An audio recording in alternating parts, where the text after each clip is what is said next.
All right, Mayor. Uh, nung 2020 noon, no, tumayo po kayong representante ng Hongsheng Gaming Technology Incorporated. In fact, kayo nga po, gaya ng naipakita ng ating mga dokumento, kayo po yung nag-apply para sa LONO, Letter of No Objection, mula sa Sangguniang Bayan nung hindi pa kayo mayor. So, first of all, ano po yung official position ninyo dati sa Hongsheng? Your Honor, wala po akong any position po sa Hongsheng po. So in what capacity po kayo nag-apply ng Letter of No Objection sa Sanggunian? Your Honor, tinulungan ko po si Hongsheng po bilang ako po yung incorporator po ng Baofu po. Okay, so bilang incorporator ng Baofu, kayo humingi ng lono para sa Hongsheng. Dahil kahit noon, ano bang relasyon ng Hongsheng at ng Baofu? Your Honor, pinakilala ko po sila sa previous administration po. Ang relationship po nila ay lessor and lessee po. Supposedly po. Lessor at lessee ng lupa. Magre-rent po dapat si Hongsheng po kay Baofu po. So, nung panahong iyon, ang Baofu na ang may-ari ng lupa at ipinakilala nyo sila para makapag-lease ang Hongsheng sa Baofu. Ang pag-aari, Your Honor, ang pag-aari po ng lupa ever since po si Baofu po. Ever since ang Baofu ang may-ari. Paano na nakuha o nabili o napagmay-arian ng Baofu ang lupang iyon? Ang Baofu ba ay Filipino company? Opo, ang Baofu po, isa po akong incorporator po ng Baofu po. So paano naging pagmamay-ari ng Baofu yung lupa? Nag-joint venture po kami ni Baofu po, Your Honor. Sinong nag-joint venture? Ang Baofu at kayo? Sino yung kayo? Ako po, tsaka yung mga Chinese po na investor po na nasa Baofu po. Sinong mga Chinese investors yon? Sila ba yung Hongsheng? Hindi po, Your Honor. Sino po yung mga Chinese investors na iyon? Ang Chinese investor po ng Baofu po, Your Honor, si Xi Xingyang. Sino po sila? Sino si Xi Xingyang? Isa rin po siya incorporator din po ng Baofu po. Siya po ay Chino o Filipino? Chino po. So ano po yung percentage ng Filipino at percentage ng Chino dun sa Baofu? Kasi sabi nyo ang Baofu ay Pilipinong kumpanya. 60% po Filipino-owned po. Sino-sino yung nagre-represent nung 60% na Filipino na Ako iyo? po. Kayo lamang mag-isa, 60% Apo. ownership. And then 40% sina Xi Xingyang at Apo. iba pa. Ngayon, sabi niyo po sa isang media interview na simula nung raid sa Hongsheng, nung February pa, yung unang raid, February 2023, nakaraang taon, Apo. hindi nyo na sila pinayagan mag-operate. Pero hindi na nga ba sila nag-operate or nag-operate pa rin sila? Your Honor, after 2023 po na raid dun sa Hongsheng po, gumawa po ako ng investigation po. Inalam ko po ano po nangyari hanggang sinubaybayan ko po hanggang nasa korte na po yung kaso. Ang hindi ko po inalaw po ng operation po is after etong raid po nung nakaraan po na buwan po. Pero mula nung Feb 2023 hanggang itong huling raid 2024, during which time gumawa kayo ng investigasyon and then umabot sa korte, nag-operate pa rin? After po, nagkaroon po sila ng provision license po. Saan galing yung provisional license? Provision license po, Your Honor, from PAGCOR po. So mamaya itatanong din natin sa PAGCOR, ganun ba yon? Kasi sabi nga rin ng kahit ng PAOK, marami ng, I think it was USECT, marami ng kinancel na mga PAGCOR licenses ang PAGCOR sa POGO, pero gusto nating malaman ilan talaga sa mga ito ang sumunod at hindi na nag-operate or kinansela di umano pero binibigyan ng provisional license tulad dito sa kaso ng Hongsheng. And in fact, Mayor, meron nga po akong hawak na ebidensya na as late as November 2023, nag-ooperate pa rin. At ito po yung PLDT bill na ito. So, sino po Mayor si Walter Wong na nakalagay sa electricity bill na iyan?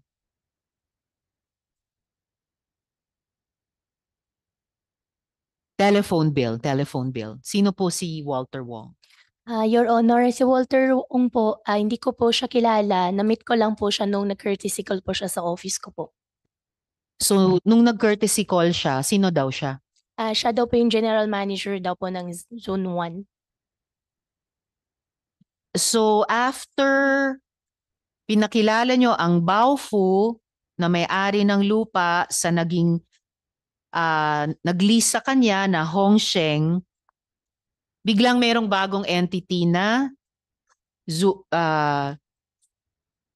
Zunyuan na si Walter Wong. Saan galing yung Zunyuan na yan? Your Honor, hindi ko po alam. Nag-apply lang po sila sa office ko po. Nag-apply para saan po? Nag-apply po sila para sa mayor's permit po. At pumunta rin po si Walter Ong po. May dala-dala lang po siya isang statement po. Statement ng ano po? Your Honor, statement po na dun sa nangyari po dun sa Vietnamese po. Alam ni Mr. Wong yung nangyari kay Elias Dani. Meron pong, Your Honor, meron pong siya minigay po ng statement po sa amin. Pina-receive po sa amin sa opisina po. Ano pong nakalagay sa statement ni Walter Wong? Kung maalala ko po, nakalagay po dun sa statement po niya, Your Honor, na puro allegation lang po yung sinasabi po ng Vietnamese po at wala pong nangyayaring torture po. Paano nalaman ni Walter Wong yung nangyari kay Dani, Elias Dani? Hindi ko na po alam, Your Honor. And pagkatapos na mag-courtesy call si Walter Wong ng Sunyuan sa inyo, bilang siya daw ang general manager noon, ano na po yung naging relationship, professional or political o iba pang relationship ni Mr. Wong at ng Zunyuan sa inyo? Your Honor, wala na po. So sa pagkaalam ninyo, tatlo na yung entities na nag-occupy dyan sa 7.8 or 7.9 hectare property sa bayan ninyo na may 36 buildings. So ano yung pagkaalam ninyo sa relasyon ng tatlong iyan? Ano yung relasyon ng Baofu, Hongsheng, Zunyuan?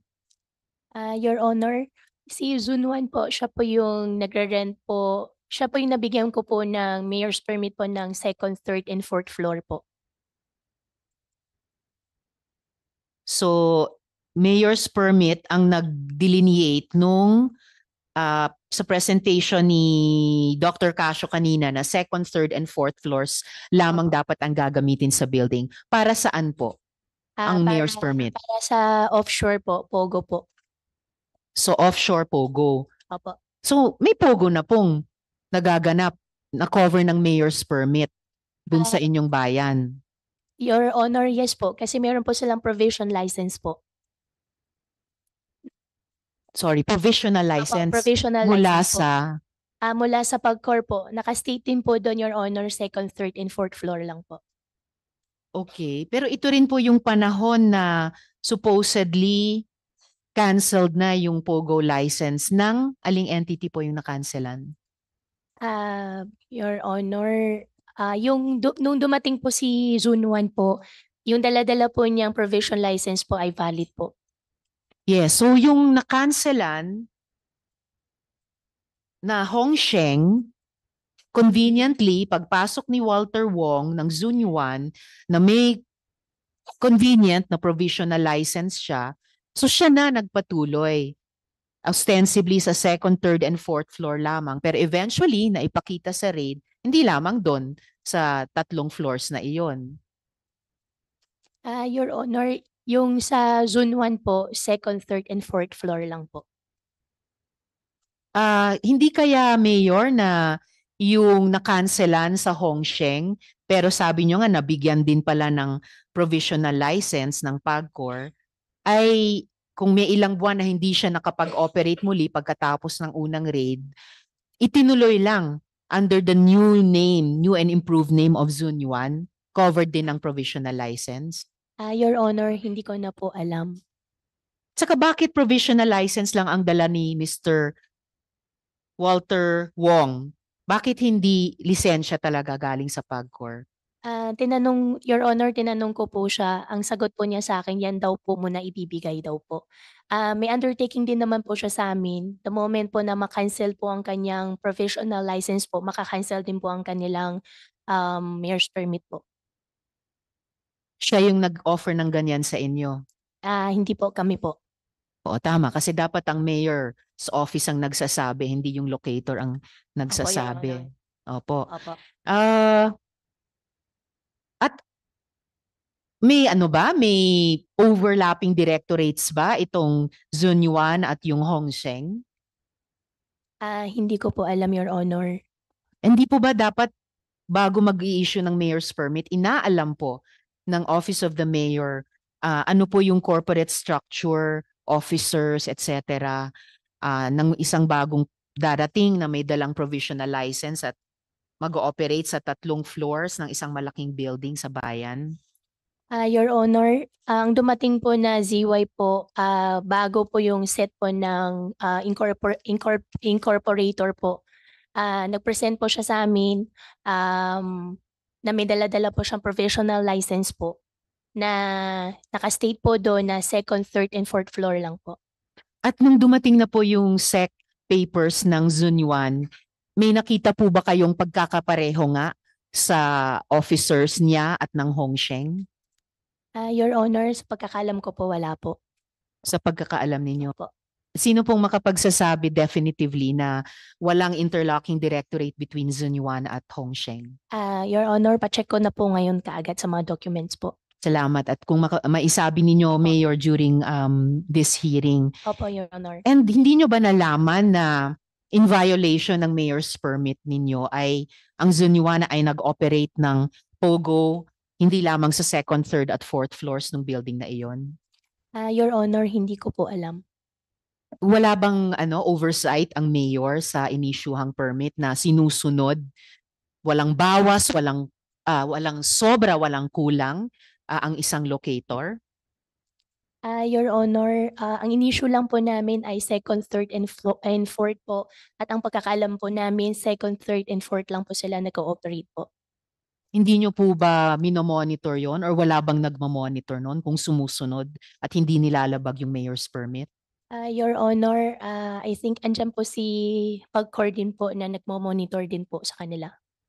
Definitely, tatanungin din po namin ang PAGCOR, pero it would also seem na bilang local chief executive, tulad sa isang bansa, kaya hanggang kay presidente kami nananawagan na palabasin na ang POGO dito sa buong bansa. It would seem na bilang local chief executive ng bayan, meron kayong hindi lang karapatan pero tungkulin, siguruhin na hindi nilalabag ang terms ng mayor's permit.